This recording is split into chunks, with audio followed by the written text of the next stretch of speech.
I am refuting Brianna's claim that increasing teacher salaries it betters the education for students. And her claim is that, in her claim, she contends that low salaries discourage others from potentially becoming teachers, that the pay rate makes the job a second-rate job opportunity for people. And the education, her second contention is that education of the youth is basically in the hands of the teachers, and they're responsible for bringing up the huge role of the kids' lives. And her third claim is that happy teachers make better teachers, and that the attitude is pushed on and is reflected onto students' learning. So I'm refuting this claim, and in that I'm going to say that increasing teacher salaries is not the component that leads to better education for students. Her first claim, that low salaries discourage others from becoming teachers, I'm refuting it, saying that salaries are at a equilibrium. I went to a school district website, the Wales County school website, and I got the compensation information. It's a typical school district, and the average bachelor's degree salary is $35,000 a year, plus benefits such as movie tickets, dental, health insurance, pension, retirement, a lot of stuff. Plus, you get 3 months of no work. That's pretty entry level middle class salary. It's not bad, but it's definitely not a ridiculous sum. But I have to say that salaries have no direct correlation or impact to effectiveness of a teacher.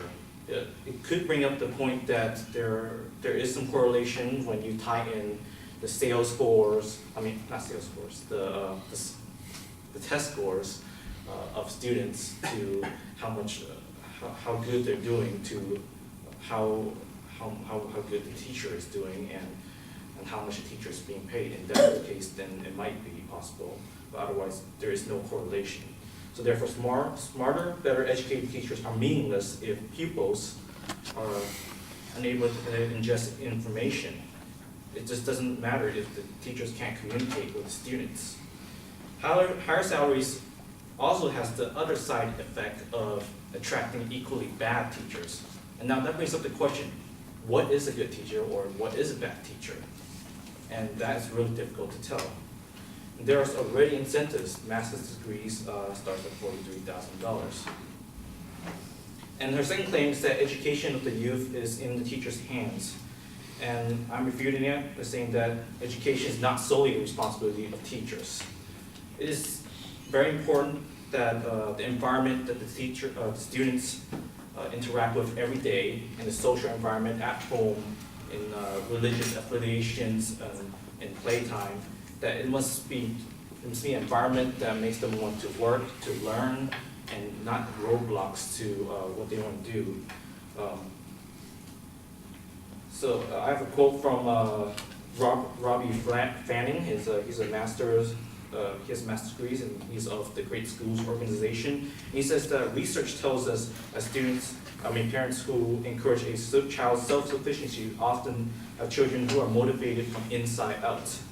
Without any self-motivation, it's difficult for teachers to do anything. The social atmosphere is very important for teachers to be able to get them to learn.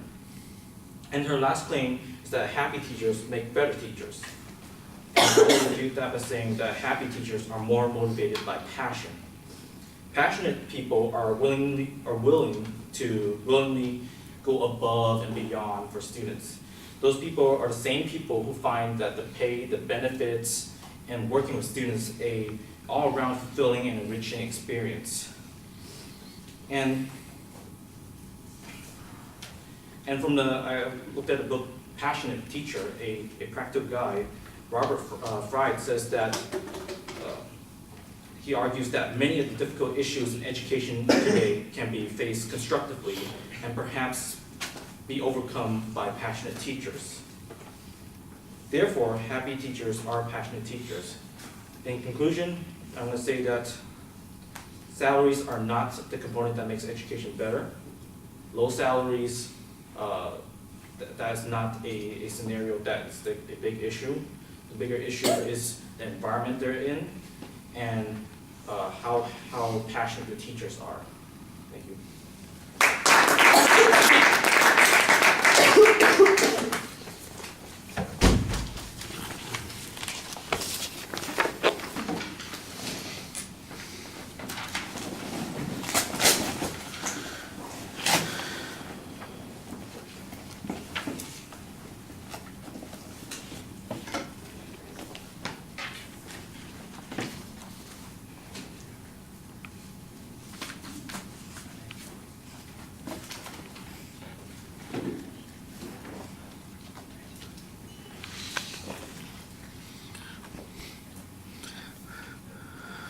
All right, well, you start off labeling the general claim, but it's not very clear and smooth as you get to it. I think you finally do get to the advocate's claims and you list them clearly, and I think then things start to consolidate and it makes a little bit more sense as you're talking about it. On your first point, well, actually, even before you get to the first point, it sounds like you're going to be arguing counter-causality on most of the arguments, that there are other elements in the process that are important.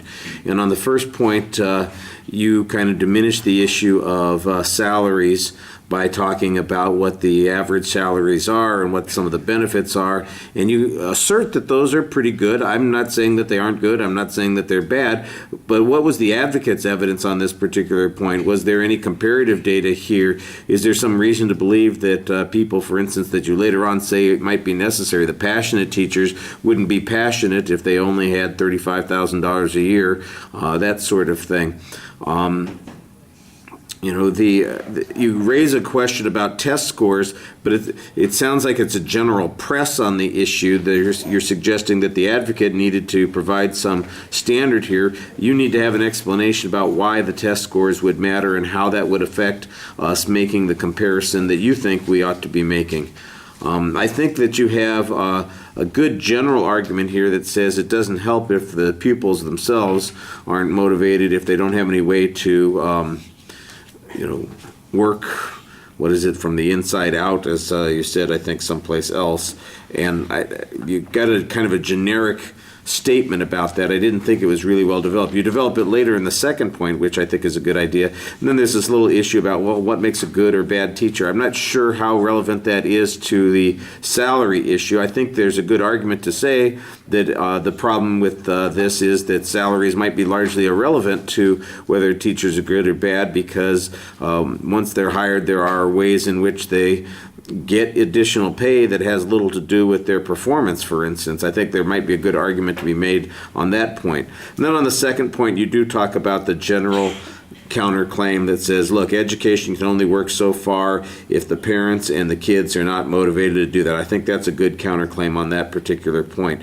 On the last point, where you're talking about the happy teachers and the passionate teachers, at one point you say what we need is the passionate teacher, and then you say, well, that would fix the problem, but there's not really an explanation about why more money wouldn't make them more passionate, or why money is unrelated to passion. I just think that's a presupposition that you're making there.